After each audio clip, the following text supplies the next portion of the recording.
Bismillahirrahmanirrahim. Assalamualaikum warahmatullahi wabarakatuh. PSF kembali menemui anda untuk minggu ini, dan kali ini saya berada di Masjid Lama Tanjung Beringin, Seri Menanti, Kuala Pilah. Dan kita nak melihat keindahan masjid ini.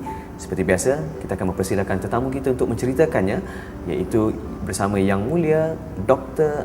Raja Nafidah daripada Pusat Kajian Alam Lingkungan Melayu ataupun lebih dikenali sebagai KALAM daripada Universiti Teknologi Malaysia UTM Skudai Johor. Dan kita terus bersama dengan beliau.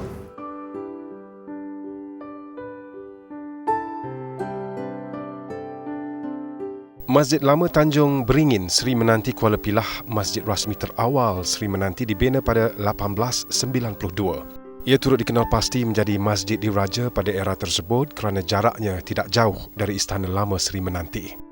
Daripada reka bentuk masjid ni, dia adalah merupakan reka bentuk masjid Nusantara yang biasa yang selalu kita tengok, yang mana dia mempunyai pelan yang berbentuk segi empat dan mempunyai 4 batang tiang yang kalau dalam seni bina Jawa kita panggil sebagai sokor guru. Tapi kalau dalam istilah bahasa Melayu kita selalu panggilkan tiang seri. Terdapat 4 tiang seri yang berketinggian lebih kurang 6 meter yang berfungsi menampung struktur di bahagian atas. 4 tiang seri tersebut dipercayai berjaya diselamatkan dari sebuah lagi masjid lama yang dibakar oleh pihak British. Di sinilah terletaknya keistimewaan pada masjid ini. Seni ukiran berbeza yang terdapat pada setiap tiang seri.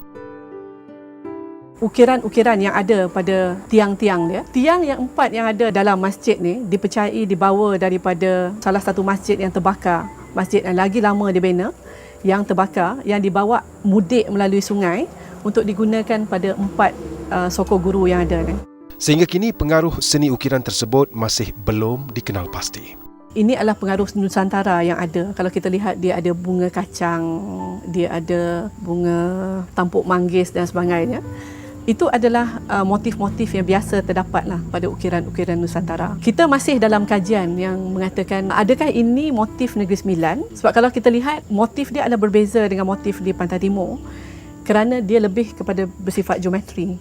Kalau Pantai Timur tu dia lagi melengkuk dan sebagainya. Dan antara ciri seni bina Masjid Lama Nusantara paling nyata terletak pada struktur bumbung bertingkat. Namun tidak seperti reka bentuk bumbung masjid-masjid Nusantara lama yang pernah diziarahi PSF sebelum ini, kebiasaan bumbung meru dibina 3 atau 4 tingkat. Pada masjid ni, dia mempunyai bumbung meru yang bertingkat 2. Selalunya penggunaan bumbung meru ni adalah untuk memudahkan pengudaraan daripada angin sejuk yang masuk daripada bawah dan keluar pada bahagian atas.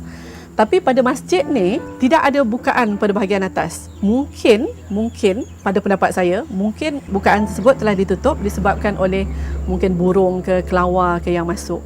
Dia adalah satu benda yang macam lain lah kalau dia tertutup. Dia selalunya terbuka untuk membolehkan pengudaraan. Manakala bumbung di bahagian mihrab pula menampilkan ciri-ciri seni bina kenegerian, identiti bumbung yang melentik. Tingkap pada masjid berada pada paras jemaah duduk dan mempunyai 2 jenis yang berbeza.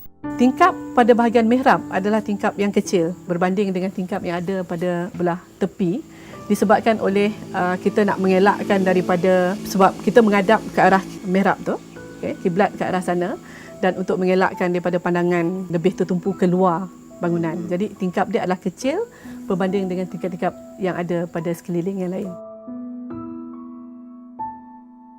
Dan satu lagi keunikan yang mungkin tidak terdapat pada masjid lain, dia ada satu keistimewaan yang mana dia menggunakan plet besi yang dipotong, ditampal, dijadikan bunga dan diletak pada bahagian-bahagian tertentu. Itu sebenarnya adalah besi yang ditampal. Jadi dia punya konsep tu macam cut and paste pada ukiran Cina.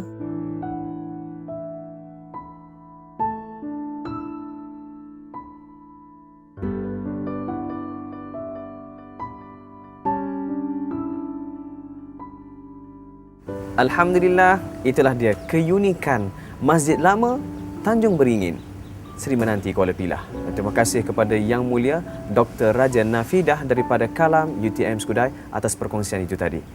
Terus setia bersama PSF dan sekembalinya nanti kita akan bersama dengan Puan Soleha yang telah pun menantikan kita di Masjid Wilayah Persekutuan Kuala Lumpur.